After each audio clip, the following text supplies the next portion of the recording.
بسم اللہ الرحمن الرحیم۔ السلام علیکم دوستو، حضرت محمد صلی اللہ علیہ وسلم کی عمر 63 سال 4 دن تک رہی۔ 12 ربیع الاول پیر کے دن چاست کے وقت آپ صلی اللہ علیہ وسلم نے وفات پائی۔ حضور صلی اللہ علیہ وسلم کی پاک روح کو اس دنیا میں اسی وقت تک رہنے کی ضرورت تھی کہ نبوت کا کام پورا اور توحید کی روشنی سے دنیا کا اندھیرا دور ہو جائے، اور جب یہ کام پورا ہو چکا تو پھر خدا کے پاس واپسی کا حکم آ پہنچا۔ حجۃ الوداع کے موقع پر عام مسلمانوں کو اپنے دیدار کروا کر خدا کے آخری احکام کی جانکاری دی۔ حج کے سفر سے واپس ہونے کے 2 مہینے کے بعد آپ صلی اللہ علیہ وسلم نے ان مسلمانوں سے بھی ودا ہونا چاہا جو شہادت کا پیالہ پی کر ہمیشہ کی زندگی پا چکے تھے۔ چنانچہ احد جا کر آپ صلی اللہ علیہ وسلم نے شہیدوں کے لیے دعا فرمائی۔ طبیعت کچھ خراب ہوئی۔ یہ بدھ کا دن اور ام المومنین حضرت میمونہ رضی اللہ عنہا کی باری کا دن تھا۔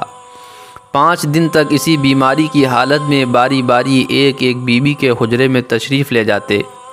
سوموار کے دن بیماری زیادہ بڑھی تو بیویوں سے اجازت لی کہ حضرت عائشہ رضی اللہ عنہا کے گھر ٹھہریں۔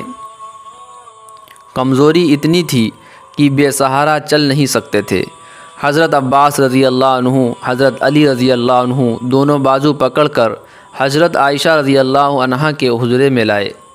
جب تک آنے جانے کی طاقت رہی مسجد میں نماز پڑھانے کو تشریف لاتے رہے۔ سب سے آخری نماز آپ صلی اللہ علیہ وسلم نے مغرب کی پڑھائی۔ چنانچہ کئی دن تک حضرت ابوبکر رضی اللہ عنہ نے نماز پڑھائی۔ انتقال کے 4 دن پہلے طبیعت میں کچھ سکون ہوا۔ ظہر کے وقت پانی کی 7 مشکوں سے غسل فرما کر حضرت عباس رضی اللہ عنہ اور حضرت علی مرتضیٰ رضی اللہ عنہ کے سہارے سے آپ صلی اللہ علیہ وسلم مسجد میں تشریف لائے۔ جماعت کھڑی تھی۔ حضرت ابوبکر رضی اللہ عنہ نماز پڑھا رہے تھے۔ آہٹ پا کر انہوں نے پیچھے ہٹنا چاہا، مگر آپ صلی اللہ علیہ وسلم نے روک دیا اور ان کے پہلو میں آ کر بیٹھ گئے۔ نماز کے بعد ایک چھوٹا خطبہ دیا جس میں فرمایا کہ خدا نے اپنے ایک بندے کو اختیار دیا ہے کہ چاہے وہ دنیا کی نعمتوں کو قبول کرے یا خدا کے پاس جو کچھ ہے اس کو قبول کرے، لیکن اس نے خدا ہی کے پاس کی چیزیں قبول کیں۔ یہ سن کر حضرت ابوبکر رضی اللہ عنہ رو پڑے، کیونکہ وہ سمجھ چکے تھے کہ یہ بندہ خود محمد صلی اللہ علیہ وسلم ہے۔ آپ صلی اللہ علیہ وسلم نے فرمایا، اے پیغمبر خدا کی بیٹی فاطمہ اور اے خدا کے پیغمبر کی پھوپھی صفیہ، خدا کے یہاں کے لیے کچھ کر لو، میں تمہیں خدا سے نہیں بچا سکتا۔ خطبہ دے چکنے کے بعد حضرت عائشہ رضی اللہ عنہا کے حجرے میں تشریف لائے۔ ٹھیک بے چینی کی حالت میں جب کبھی چادر منہ پر ڈال لیتے اور کبھی گرمی سے گھبرا کر الٹ دیتے۔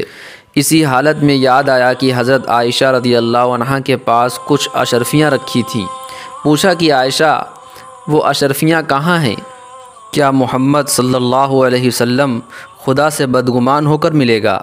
جاؤ ان کو خدا کے راستے میں خیرات کر دو۔ مرض میں زیادتی اور کمی ہوتی رہتی تھی۔ جس دن انتقال ہوا یعنی پیر کے دن ظاہری طور پر طبیعت ہلکی تھی۔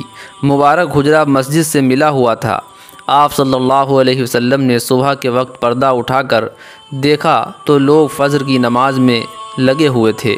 یہ دیکھ کر مسکرا دیے کہ خدا کی زمین میں آخر وہ گروہ پیدا ہو گیا جو اللہ کے رسول صلی اللہ علیہ وسلم کی تعلیم کا نمونہ بن کر خدا کی یاد میں لگا ہے۔ لوگوں نے آہٹ پا کر خیال کیا کہ آپ باہر آنا چاہتے ہیں۔ خوشی سے لوگ بے قابو ہو چلے اور قریب تھا کہ نمازیں ٹوٹ جائیں۔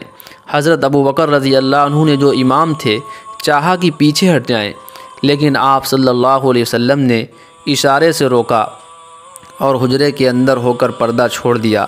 کمزوری اتنی تھی کہ آپ صلی اللہ علیہ وسلم پردہ بھی اچھی طرح نہ چھوڑ سکے۔ یہ سب سے آخری موقع تھا جس میں عام مسلمانوں نے حضور صلی اللہ علیہ وسلم کو آپ صلی اللہ علیہ وسلم کی زندگی میں دیکھا تھا۔ دن جیسے جیسے چڑھتا جاتا تھا آپ صلی اللہ علیہ وسلم پر بار بار غشی ہو رہی تھی۔ حضرت فاطمہ زہرا رضی اللہ عنہ یہ دیکھ کر بولی، ہائے میرے باپ کی بے چینی۔ آپ صلی اللہ علیہ وسلم نے سنا تو فرمایا، تمہارا باپ آج کے بعد پھر بے چین نہ ہوگا۔ تیسرا پہر تھا، سینے میں سانس کی گھڑگھڑاہٹ محسوس کی۔ اتنے میں مبارک ہونٹ ہلے تو لوگوں نے آپ صلی اللہ علیہ وسلم کو یہ کہتے ہوئے سنا، نماز اور غلاموں سے نیک برتاؤ۔ اتنے میں ہاتھ اٹھا کر انگلی سے اشارہ کیا اور 3 بار فرمایا، اب اور کوئی نہیں، وہی سب سے بڑھ کر ساتھی خدا چاہیے۔ یہی کہتے کہتے ہاتھ لٹک آئے، آنکھیں اوپر ٹنگ گئیں اور پاک روح عالم قدس میں پہنچ گئی۔ مدینہ کی گلیوں میں جان نچھاور کرنے والوں کی رونے کی آوازیں آنے لگیں۔ ان کی آنکھوں میں دنیا اندھیری ہو گئی۔ مسجد نبی میں کوہرام مچ گیا۔ عمر رضی اللہ عنہ نے تلوار نکال لی کہ جو یہ کہے گا کہ محمد صلی اللہ علیہ وسلم نے انتقال کیا، اس کا سر اڑا دوں گا۔ حضرت ابو بکر رضی اللہ عنہ نے حضرت عمر رضی اللہ عنہ کی حالت کو دیکھا تو سمجھ گئے کہ آج کا دھندلا پن کل کی کتنی بڑی گمراہی کی وجہ ہو سکتی ہے۔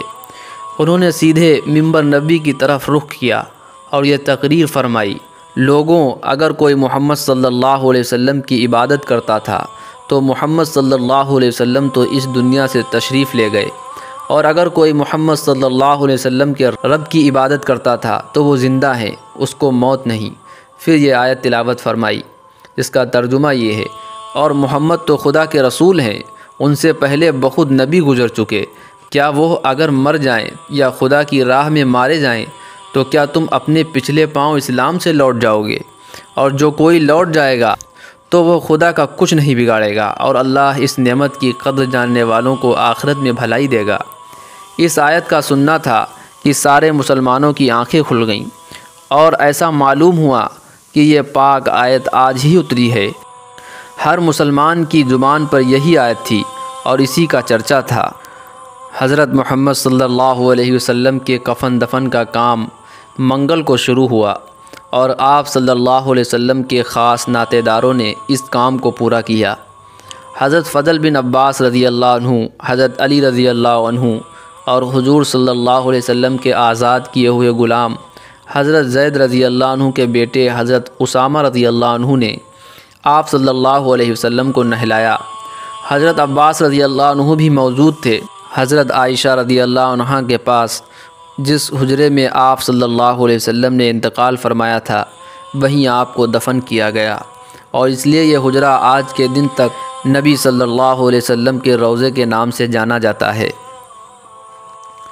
دوستو، یہ تھا آپ صلی اللہ علیہ وسلم کا آخری سفر۔ دوستو، اس دنیا سے ہر ایک کو جانا ہے، چاہے وہ ولی ہو یا نبی ہو یا جاہل ہو یا عالم ہو، ہر ایک کو اس دنیا کو چھوڑنا ہے۔ اس لیے میرے عزیز دوستوں، ہم سب آخرت کی تیاری کریں اور نیک اعمال کرتے رہیں۔ اللہ ہم سب کو عمل کی توفیق عطا فرمائے۔ دوستو، ویڈیو اچھا لگا ہے تو لائک اور شیئر ضرور کر دیں۔ اسی طرح کے اسلامک ویڈیوز کے لیے ہمارے چینل پیغام ٹی وی کو ضرور سبسکرائب کر لیں۔ السلام علیکم ورحمۃ اللہ وبرکاتہ۔